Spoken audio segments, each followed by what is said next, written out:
trying, trying to be the man. You want to be center front, right? Don't worry about me and Patty. You just come right out on that one. I think I have fat thumbs.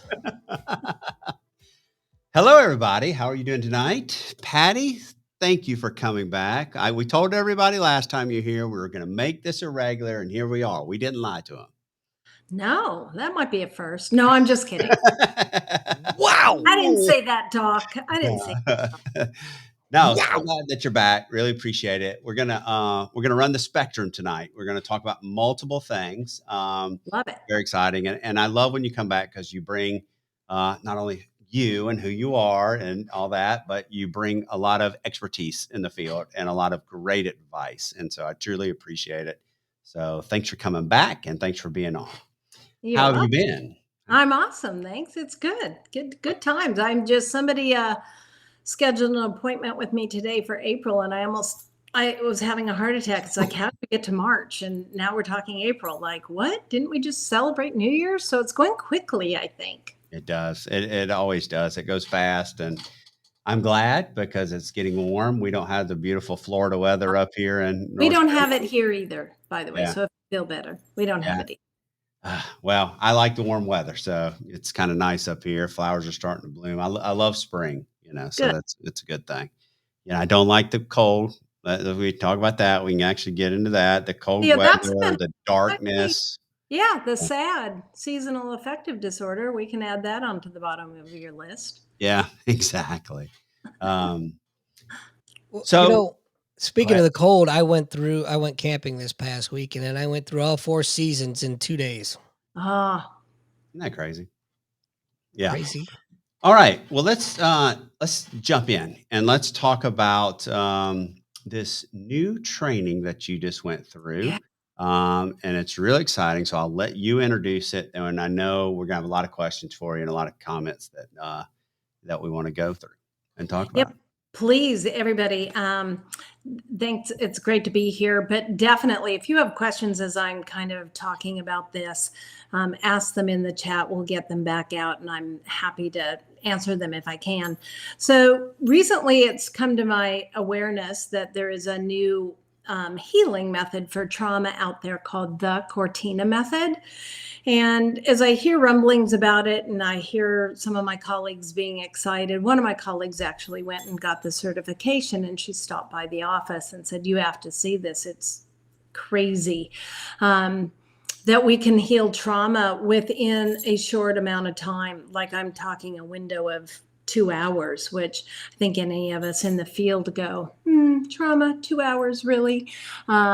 So I investigated it, looked it up and put my name on a list of, I'm interested.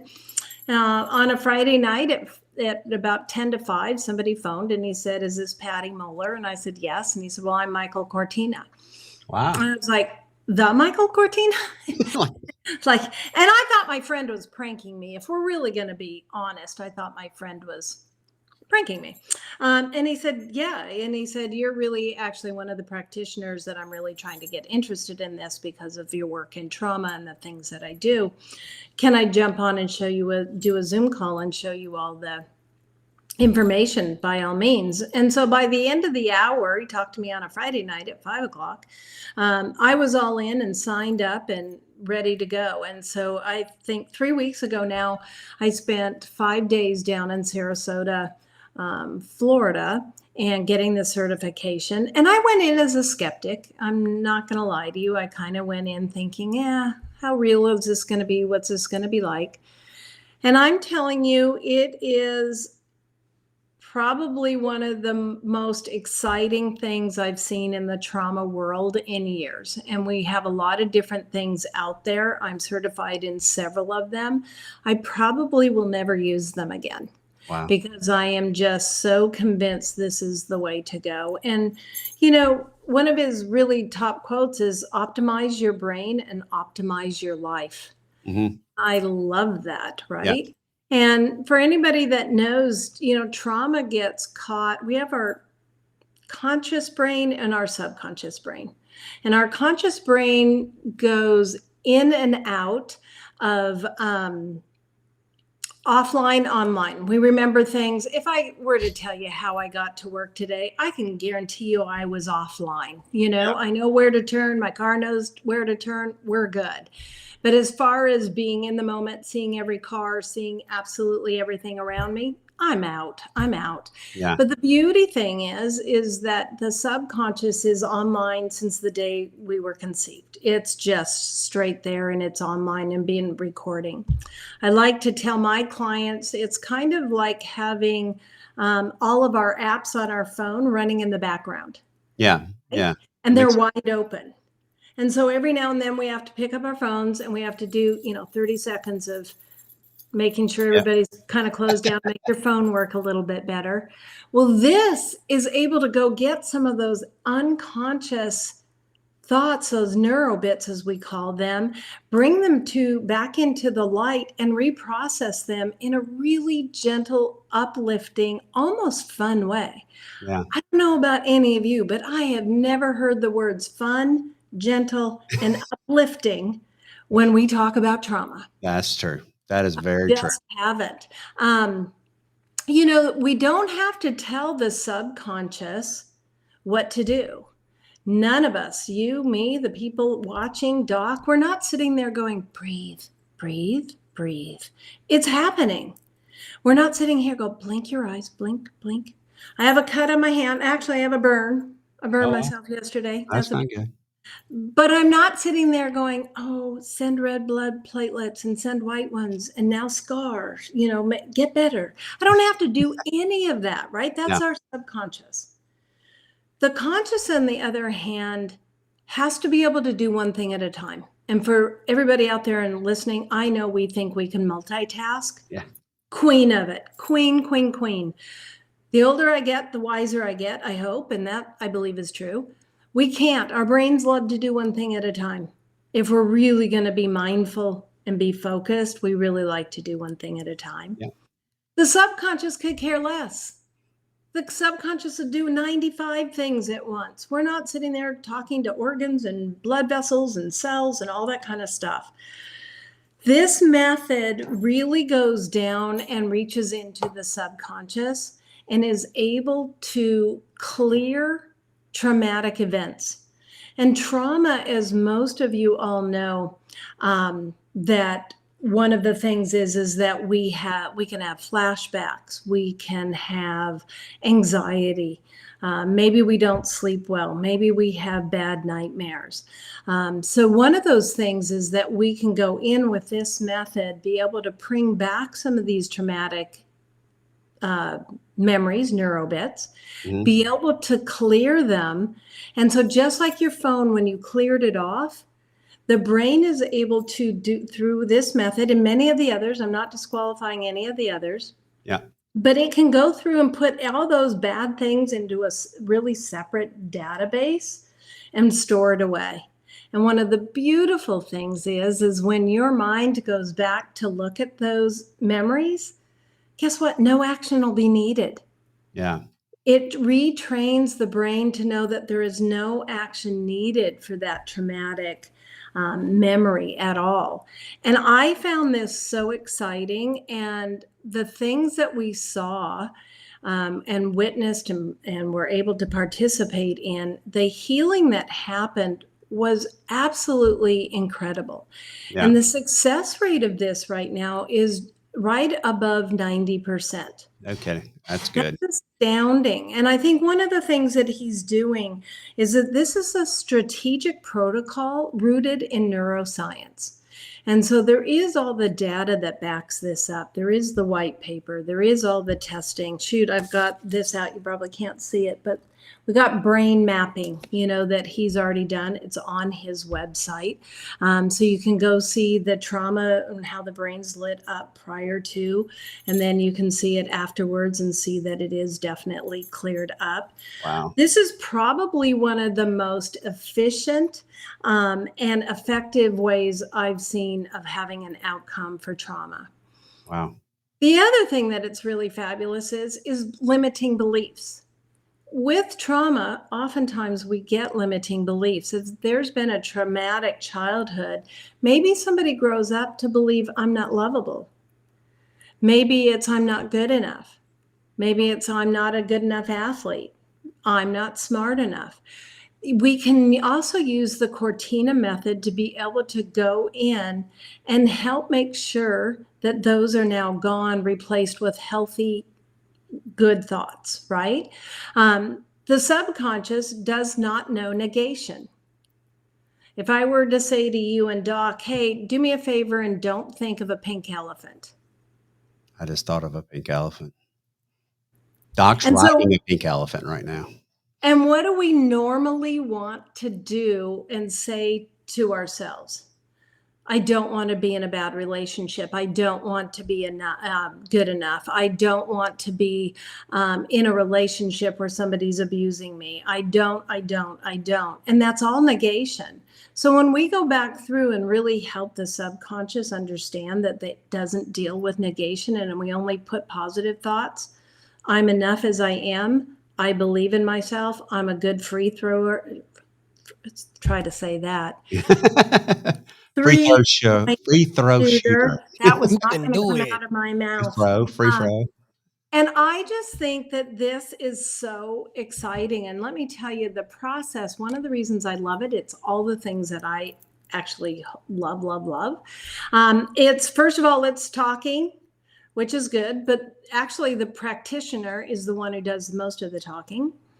It's experiential, which I love. Clients get to move. It's movement.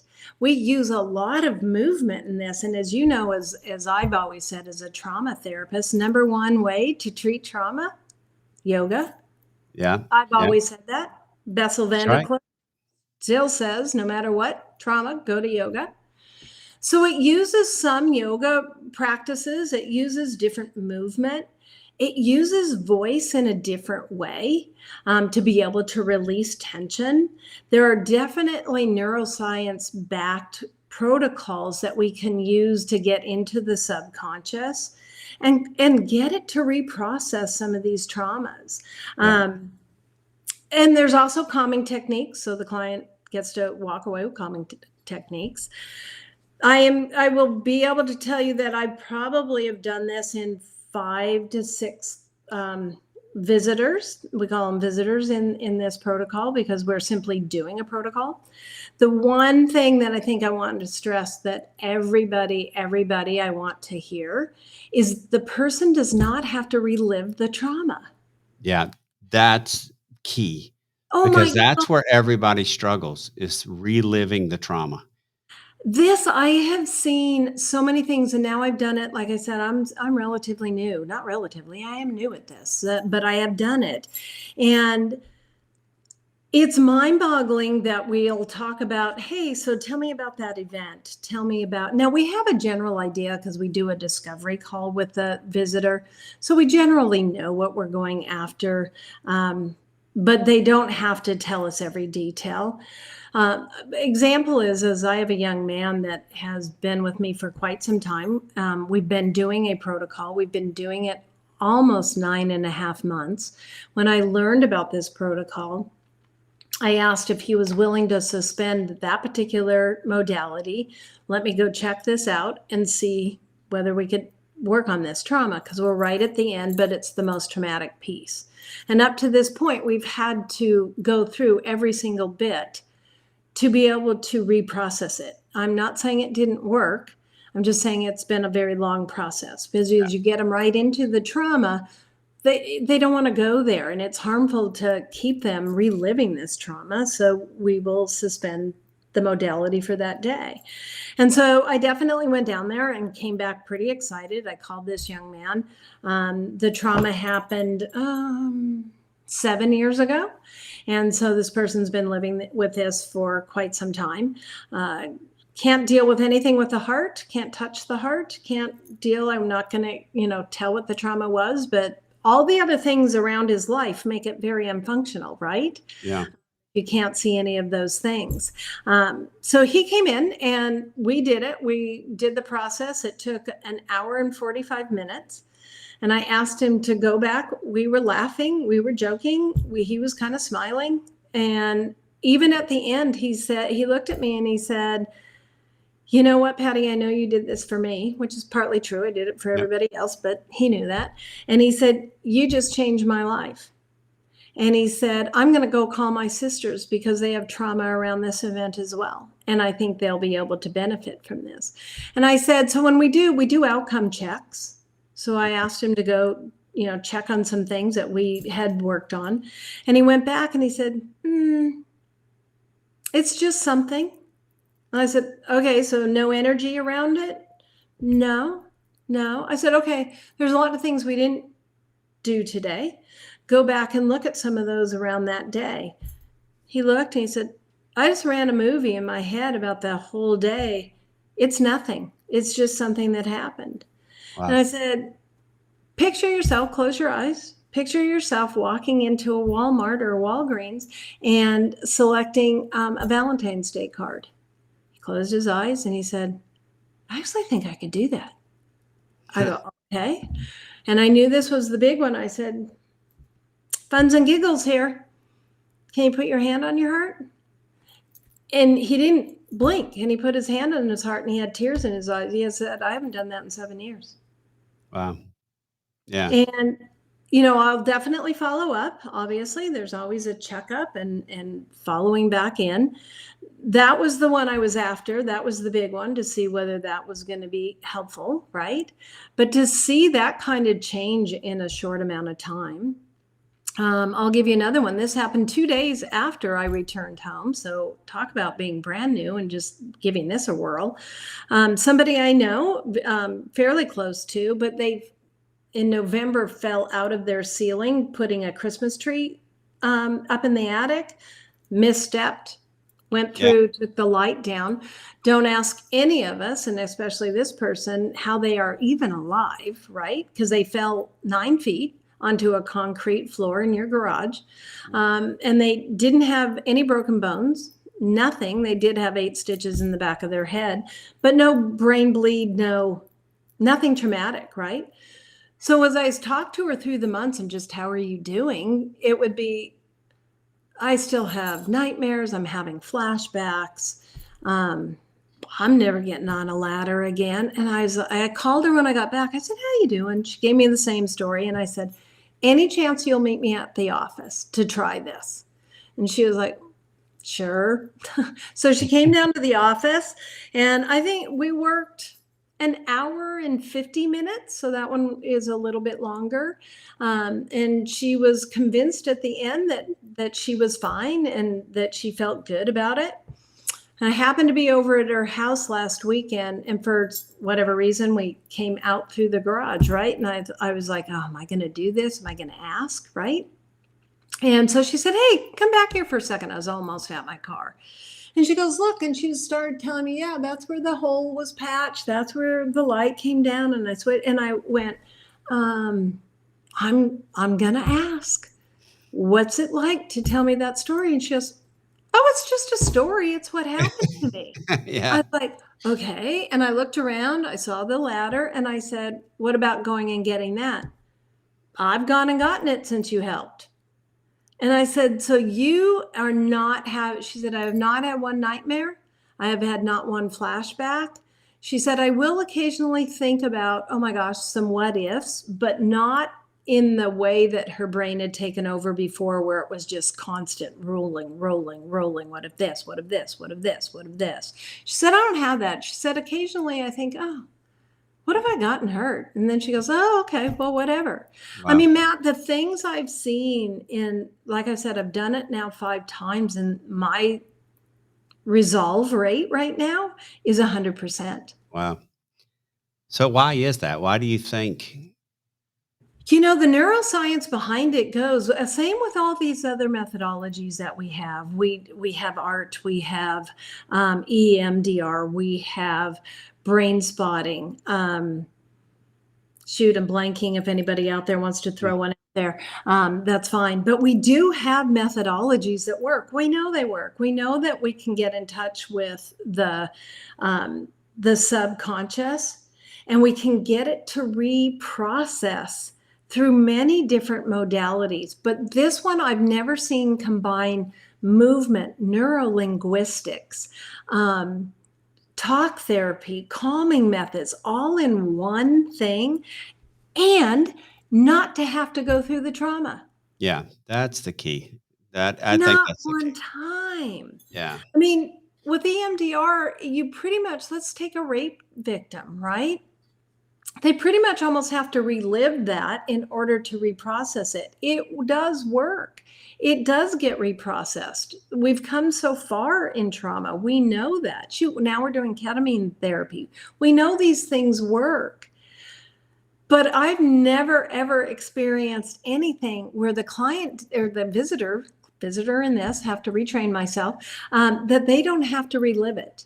Yeah. Now, Michael Cortina's work is truly with vets and the post-traumatic stress. So Michael and his group of practitioners have been going around the country to these vet retreats, as you guys know you have, and working with the vets to relieve their PTS. And some of their comments, I was reading their comments today. Here's some of their comments. Navy SEAL, that trauma's been resolved. Veteran reports, I feel great and no longer bothered by the PTSD. Another one, Air Force veteran, special ops guy, report indicates his brain has resumed connectivity and returned back to normal functioning. Veteran reports, the experience was awesome and I was struck by how calm I was when I asked to recall the trauma. I even remained calm when I had more clarity of the details without any emotional component. Yeah. It doesn't get any better. No, it definitely doesn't, because that's where, Doc would agree with this, right, Doc? This is where we struggle. We struggle with the thought process. We struggle with going through it. Again, everybody knows my story with Clark. I mean, I can start thinking about Clark and really, when I Yeah. really stop to think about it, it comes up. For me, I get emotional and, I think about losing them and I think about the moment, and all that, just the whole thing. That tends to overwhelm us. And, yeah, so I could see if you could stop going back and reframe it, that it would help. And Matt, for somebody like you or Doc or anybody out there, this also can be done by Zoom. I was a little surprised at that. And so, if that's still an ongoing issue, I'll talk. Yeah. I got a great method for you. I think it'll work. But that's why I think this is just, I don't think, as my son said, I talked to him like 2 days after I got home. And he even said to me, Mom, I haven't heard you this excited about anything in your field in several years. Like, I've never heard you this jacked up. And I'm excited for the trauma world. For me personally, too, though, I want it in the wellness world. Yeah. I want to go to the wellness retreats, because why do we go to retreats? To feel better. So is it some limiting belief that we still have? Is it a trauma that we're still holding on to? Are you going to a yoga retreat so that you can get rid of the trauma? Well, I want to become a part of that. Yeah. And Absolutely. spend a couple hours with me in your day. Continue to work with the trauma, and doing the yoga afterwards or before. Yeah. I also think athletes. I think of all the athletes that, I can't shoot a free throw. Oh, I can't shoot a 3-pointer. Oh, I'm not fast enough. Oh, I'll never be good enough to make the first string. Those are limiting beliefs. People that I know in business that go, oh, I could never make that much money. Yeah. I don't deserve a good, healthy relationship. Oh my gosh, that is part of that wellness. Again, optimize your brain, optimize your life. I love that, Well, because that's what this is about.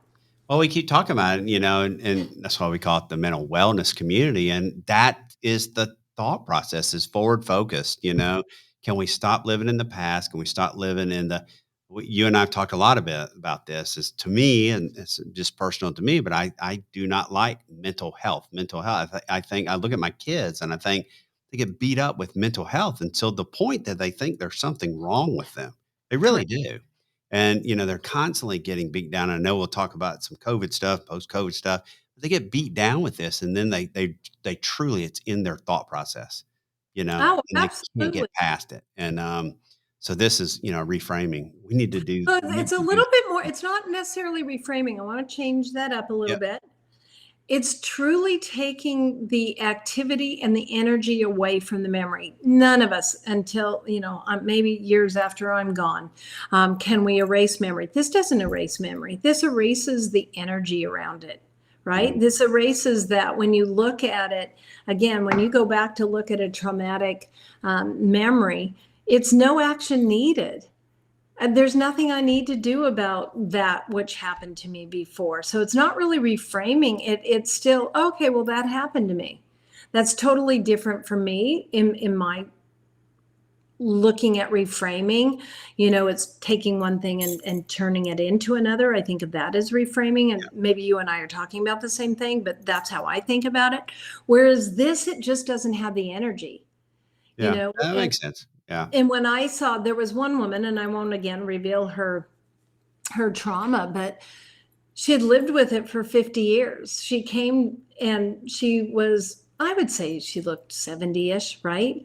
But she was talking about with Michael Cortina and going through this process about trauma she had had in her early 20s with a very, very, very, I'll throw one more in there, very abusive ex-husband.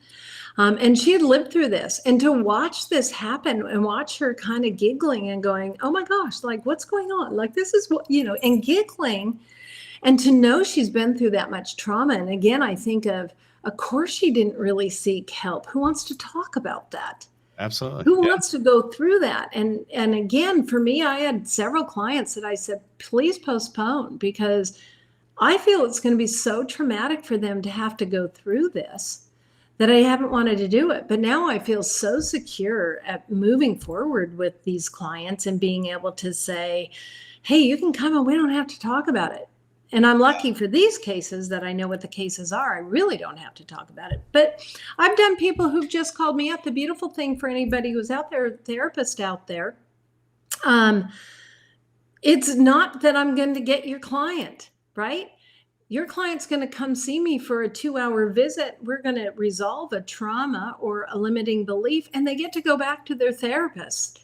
I have so many people that come to me and are just like, but I don't want to leave my therapist. Great. I don't want you to leave your therapist. Yeah. That's good. Yeah. I don't know. I think it's pretty exciting because I know so many people that I've talked to that have left their therapist doing other things, and they're just like, it'll wipe out their rest of their day or a Yeah, couple of days because they've been living in the trauma. They've been going back through and, to move past it, and they do end up getting past it. But it's like you said, that taking people back to that time, and day and that hour or that whatever the trauma might be, whatever, it could be long-term trauma, it could be short-term trauma, but correct. it can be devastating Yes. to people. It can really almost put them into a spiral in a way. Well, and a good therapist obviously won't let somebody leave their office in that way, but that doesn't mean that they haven't had to go through that. And I think just to even think of never having to do that again for a visitor when I have them, but a client.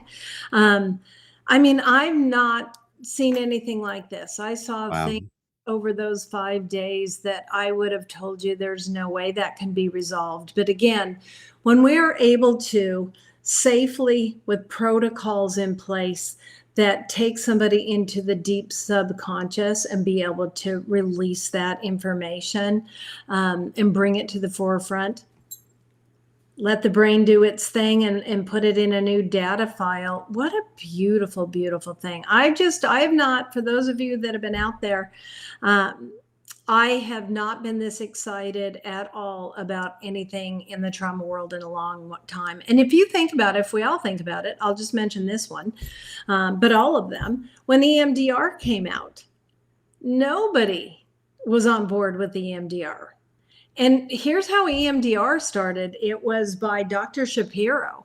And she took a walk in the park, and she realized that her eyes were darting left and right. And she sat down in a park bench. And she thought, that's weird. I was thinking of really not great things that have been happening and have happened in my life, and I don't feel as emotional about them. That's really weird. And that started her whole way into investigating how EMDR works with the rapid eye movement, what we do in our sleep, REM sleep. That's what Yeah. REM sleep is for.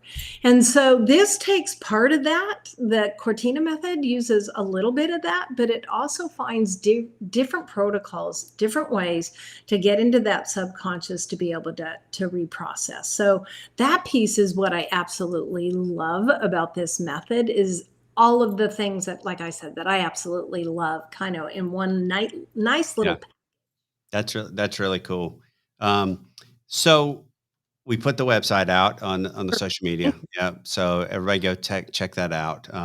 Check out the testimonials. You'll Yeah. just, almost every testimonial that's on there is something I witnessed actually happening, either done by Zoom or whatever. So it's absolutely will take your breath away.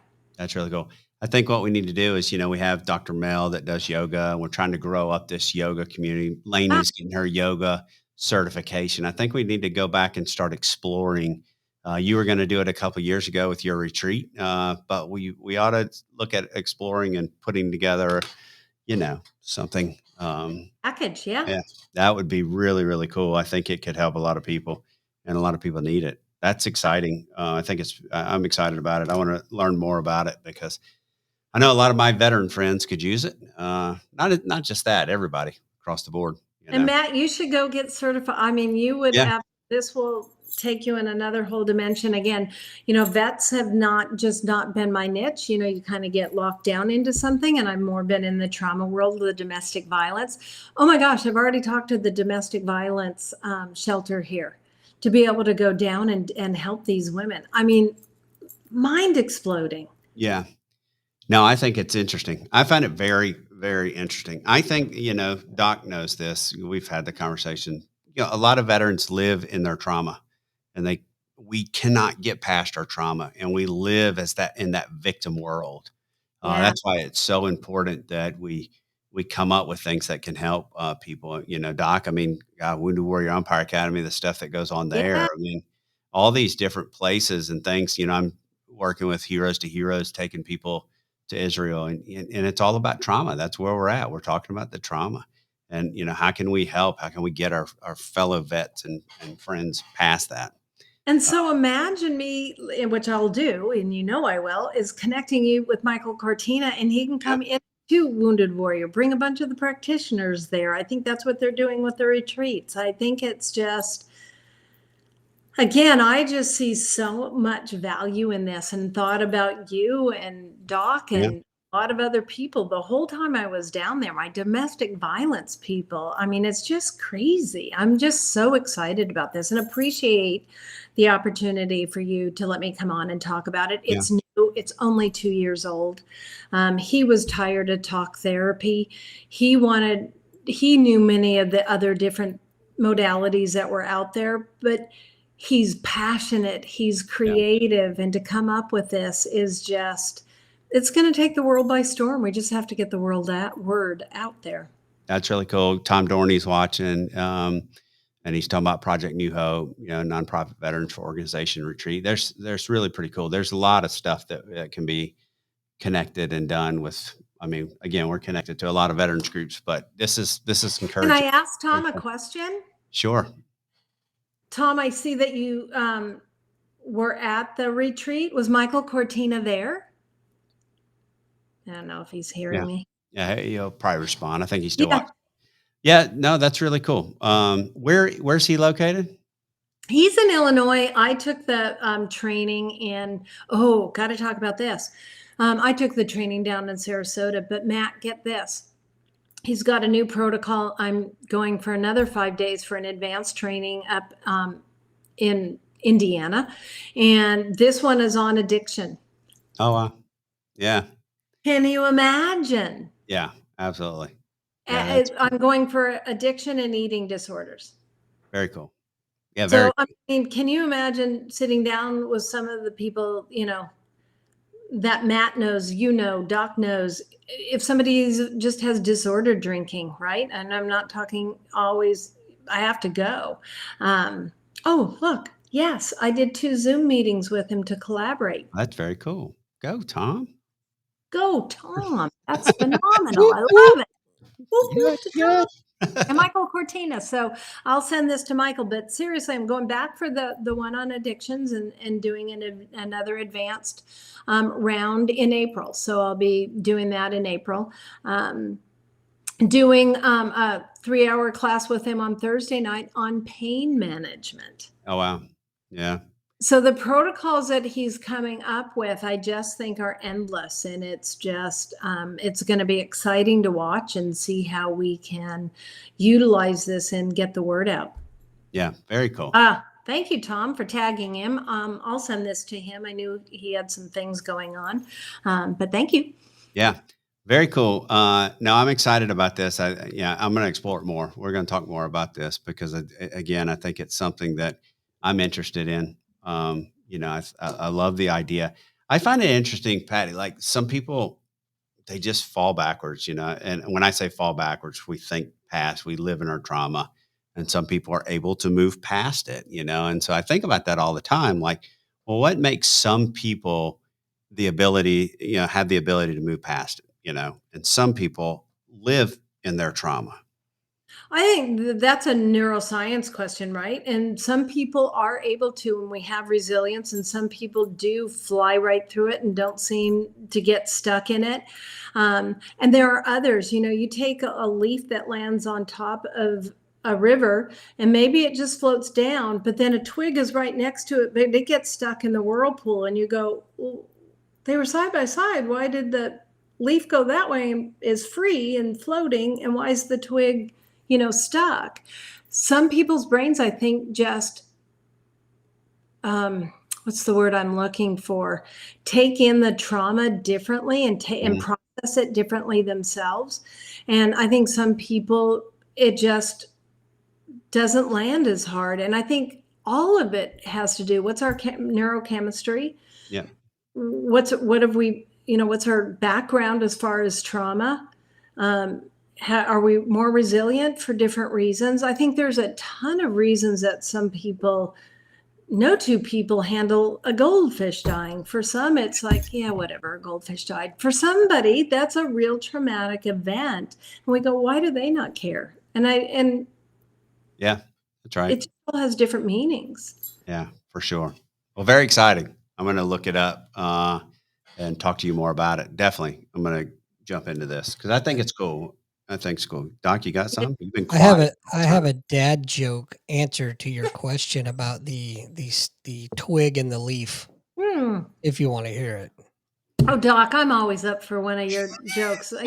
That's when I can bring my cup up here, as long as it's down. So I'm prepared. It's a dad joke. The answer's obvious. The leaf said, "Leave me alone," and just. Oh. There we go. That was good. I'll go back to being quiet. That was good. I was impressed. That was good. You're able to talk tonight, Doc, if you want. I'm fascinated by the topic. Yeah. I'm trying to take it in. Yeah. Well, it's again something you and I talk about a lot. It really is. And again, not trying to be that way just about veterans, but it's something that we claim it. We claim, trauma like it's our own, and it's not. It's everybody's. Unfortunately, everybody deals with trauma, but a lot of our veterans friends, we live it. They definitely live and hold on to their trauma. It'd be nice to see them get past it. I'm excited about the pain aspect too. Yeah, I'm excited to see that too. Yeah, so I'll let you guys know what that's like. I'm looking at Tom's and trauma being passed down, and yes, I do think we know now about generational trauma and that it does get passed down, and it is in our DNA. That was another one of those things when I first heard that as a new therapist, I rolled my eyes like, oh my God, do I have to pay for everybody's stuff, right? But man, even in my own genealogy, I can go back and look at the traumas and see the generational stuff. And we all are like, we have to step up and try to end this, right? And so this is another one of those things that I'm really excited about, because I think it can start to end the generational trauma if we can stop it at its core. And that's all what the Cortina method is going back and finding the core. Talk therapy can be simply right here and kind of stay on the surface. The Cortina method is going to go after the core. And once we go after the core, then you're relieved of the energy around it, and it's resolved. It's gone. It's beautiful. Yeah. Wow, that's cool. So cool. All right, we want to talk about a couple of other topics tonight. I said something in a podcast and I got lectured on it. I don't know about lecture. Not a lecture. That was the joke. It was not a lecture, but it is very true. It is so true. I agree. It was not a lecture. It was a straight up ass chewing.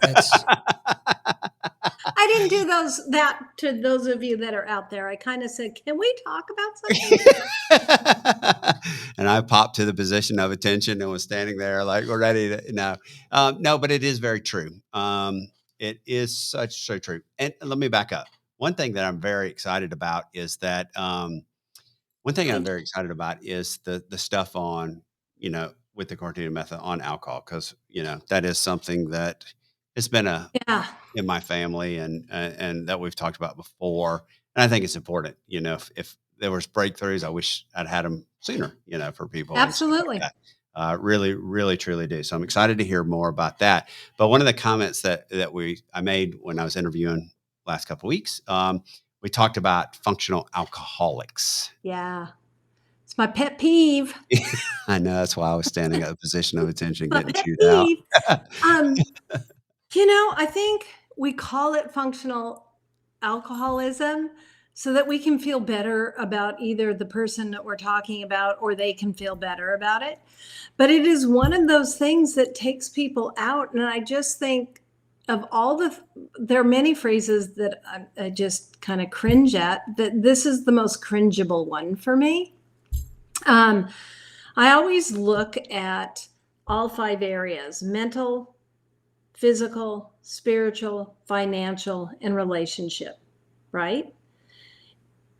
If you're a functioning alcoholic, you're not going to tell me you're functioning in all 5 of these areas. Yeah, you might go to work and you might be really super good at crossing your T's and dotting your I's. But I bet I look at any alcoholic and say, when's the last time you made love to your husband and or wife, whichever I'm talking to? And I'll usually get, probably been months or maybe a year. What's your relationship with your kids? Oh God, they haven't talked to me in 18 months. Nobody's even speaking to me. You're not functioning. Yeah, that's right. How's your bank account? Oh, well, quit spending so much money on the booze. I probably would have money. And man, do I get in trouble when I spend my check on Friday nights on my drug or alcohol. I spend my paycheck before I get home, and we kind of need it for the rent. You're not functioning. Okay, the anticipation's killing me. What do you call it? Alcoholism. Addiction.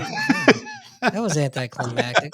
That was, but that's what it is. And I think that's what I'm out of here. Yeah, he's out. I think that's what people do to protect people, because they don't like being called straight up, I'm an alcoholic, or I have disordered drinking. I think that is something we do to protect people. And I think the people that say, I am a functioning, protect themselves.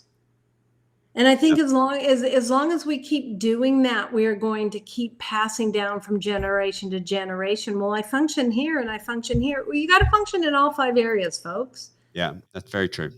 So to me, it's just not a good term, and we just use it. Hey, I'm married, but he's a really good functioning alcoholic. What? We should almost call it dysfunctional. Well, that would be better. I would not cringe at that one. Yeah. Maybe, and maybe Doc, I'm with you on that. Maybe if somebody said I'm a really good dysfunctional alcoholic, I would be like, okay, how can I help? Yeah. Thank you, Jody. Alcoholism is alcoholism. That's what we're saying. Yeah. I had a chief that I worked for many, many, many years ago. when I was a young E4. And back in the day, we used to have cough syrup called turpin hydrate. Um, and these hardcore alcoholics, like this chief I worked for, would keep it in their desk, and Yeah, they'd put it in their coffee. They drink it drink it. straight out of the bottle. And there were many times that I had to go. I would get a call from some bar in town, and I'd go pick him up, and I would literally throw him over my shoulder, carry him out. Midnight, 1 o'clock in the morning. He's right out there at 5 a.m. ready for PT the next day, and I'm the one dragging because I had to go get his butt in the middle of the He was night. functioning. He was very dysfunctioning. When I was working at the rehab center, there was one of those mega bottles of hand sanitizer, and everybody coming in and, and then I walked in one morning and it was always at the nurse's station. And I was like, I was just here at 7 o'clock last night. It's 7 a.m. We couldn't have used that much hand sanitizer in 12 hours. And the nurse just was like, no, but they're drinking it. I Oh go, my gosh. what? And they were drinking the residents, the patients were drinking the hand sanitizer for the alcohol. And one of the nurses had measured one of the patient's blood alcohol level, and it was so high and she couldn't figure it out. He was drinking the hand sanitizer. I mean, the lengths that people will go to, it's crazy. It's in toothpaste. You have to watch that. It is in mouthwash. That's a huge one for my That's a huge one. Yeah, that's a huge one. And no, you really shouldn't cook with it, by the way, now since we're on this topic. Yes, the flavor cooks off, but for anybody who is an alcoholic, they still have it. There's a residue. It is still not a good thing. They need to ask. I won't let any of my clients cook with it. I don't care what they want to flambe. It's they have to Can you do that again, please? Yeah, do that again one more time. Yes, okay. I feel much better now. Yeah, thank you. That was good. I could No, give you're it right. noises too. Oh, hey, that's Hey, fantastic. So you're multitask. right. I do want to say you're right. That's not a good term because you're right. I can think of somebody that I used to call a functioning alcoholic, and their life was a freaking disaster.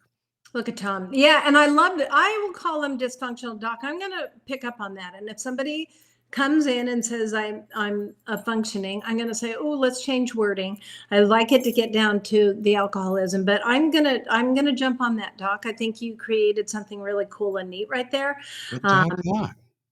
My friend, my gift for you. Hi, Michael Cortina. You just missed my whole spiel about you. Well, you can talk Oh, about cool. some more. Hey, Michael, how are you? I don't know where you are or how we should get you to jump on here. But Mike, I did a whole 45 minutes on the Cortina method. Actually, I got a great idea. You are a regular guest. You're part of this. So we can come back and revisit and have Michael on Love the it. next one and That'd be do a great. podcast on it. Absolutely. That'd be I'm blown away by this gentleman. He came up with this whole method. I can't even think of what I'm going to eat for dinner most nights. awesome. Golly, that's impressive. That is impressive. That's really cool. Very impressed with you. Michael, if you're watching, you're talking to two, Patty, but you're talking to two veterans here. I do have a degree in counseling. Doc is former Army medic, Navy medic. How dare you, No, that sir? was, as I Right? discussed you, How long have you Navy two known medic each and other? Navy nurse. So we talk to veterans all the time. We work with veterans all the time. And so very interested in what you're doing and learning more about it. Very excited about that. Which is great. And Michael, I promise I'll send you the podcast so you can make sure you can check my work. Patty, I need an appointment. I'm crushed. My soul is devastated. Look at Michael Cortina saying hello. Hello, Hello, Michael sir. Cortina. Yeah.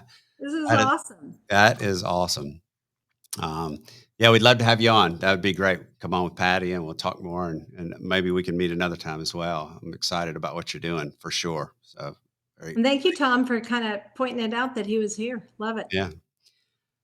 We had one other topic we did want to talk about, and I don't want to not get to this topic because it was great. I sent you a video. So one of the topics that me and Patty and that we talk about all the time is we talk about these phones and we talk about communication and, social media and all the stuff that our kids live through. And so I sent you a video a couple of weeks ago, and I'll let you talk about it. But it is really, really cool. The video is great. And it was of a gentleman talking about the difference between texting and the Yeah. difference Right. between verbal communication between mother and between daughter. Right? Or mothers and children too. I Oh, don't know. mothers and children. Yeah, we Yeah, I don't think it was just mothers and exclude. children. I don't think we were gender specific. I thought it was, you sent it to me and it was just because you were like, oh my gosh, we talk about this all the time. And Matt and I started talking about this a little too late to let Dot be able to pull it up. We should have been a little smoother about this, but that's okay. But the test basically is they ran the comparison. If a mother and a child sent text messages, it raised the cortisol levels, the stress levels. Mhm. When a child and the mother actually spoke on the phone, it raised the oxytocin level to bring us back down, the happy, the joyous one, the hormone that we want released. If we don't start paying attention to that voices will calm us down. It's always the best way for me to come in and talk about the brain, right? When people use thumbs and send them those little text messages, they go into the left side of the brain, right? Those symbols go into our left side of the brain. That's our logical side of the brain. But then it shifts over to our emotional side. I can't tell you how many clients will come in and go, I've got this text. Will you read it? And I'll go, okay. And they'll read it. I'm going to the beach on Friday night and I'll be there at 4 if you want to come. I'll go, okay. How can I read it? Hey, going to the beach on Friday night at 4 if you want to come. And they'll go, what? And I go, you're the one that has a Yeah. beef with that person. You're putting the emotional quality in on symbols when that person was simply sending symbols over to you. And so I always tell people, yes, do I text with my son? Yes. But it's, hey, call you later, gone to the movies, what time's dinner? It's really basic stuff. My son was taught, do not ever, ever ask me how I feel via text. Yeah. Matt, you know what my answer is going to be. I give one answer, 2-word answer. What's it going to be? It's going to be fine. Or I'm okay. fine. I'm fine. I'm fine. Yeah. And nobody knows if I'm in a fetal position. Nobody knows if I'm, bawling my eyes out. But if you pick up the phone, the first thing any of us do when we talk to our children or a loved one is we get that hello. We're assessing. Absolutely. Where are they? What are they thinking? How are they feeling? Are they up? Are they down? They're doing the same to us. They are. Absolutely. Absolutely. A word that on text that I think is so misconstrued all the time. Okay. That can come across. I mean, you can misinterpret okay. Like you could say something and I could go, okay. Or I could go, okay. Well, do you remember my Yeah. experiment with my guys down at the hospital? I put just on the whiteboard, have a great day. There were 9 men in the room, and their only requirement was no matter what mood they were, is to read have a great day differently than the person in front of them. It was read everything from go fly off a bridge to have a great day. And they were like, how can it have 9 meanings? And I That's right. said, because it depends on who's reading it, you guys. Reading it, the inflection in your Yeah. voice, the emotion that you put out, and you Yeah. don't get that through text. And No. I've seen more arguments, more people fight, more things go south because you're not talking to that somebody. Right. Talk to somebody. You and I say it all the time. Talk to somebody. It's not the same, and it's not the same if you text or if you pick up the phone. Right. Yeah. You have Well, to talk. when we de-escalate situations, we don't de-escalate by text, right? We de-escalate by talking to the individual. Well, and according to this, right, the one of the things that they said in this little study is that things amplified up on the text message. They got more vile, they got meaner at each other, they got ruder with one another. But on the phone and hearing your mom's voice, even if it's a no, you have to come home, was still at such much of a level lower because of that oxytocin level that it was just, Oh yeah. more dealable. Think about that. Just what you just said. You have to come home. If you get a text that says, you need to come home, like you could read that going, oh shit, it's about to be on. We saw Doc before this one. When talk to Yeah. his daughter, I mean, I'm just kidding. But the Hot. point, I know. But the point is you need to come home, or a phone call that says, "Hey, you need to come home." Why? Well, we're going to go out to dinner, or we're going to do. You get the follow on. But if you just get, you need to come home, and you're like, "Oh crap, it's Oh, about what to I be on. do? What I do?" I You I already took wish offensive. You I already. wish we had more time for this topic I know. because we could go deep, deep, deep. Oh, very. Well, And we're we gonna we're have gonna do a not whole call enough. on it. And We in have not fact, time. there's I want to bring on Amy Kraus. I think I sent something. I may have sent something to you about this or not, but she was just on. She checked in. She was on a flight earlier. She's going to take off from speaking. She goes out and speaks at schools, middle schools, elementary schools all across the country.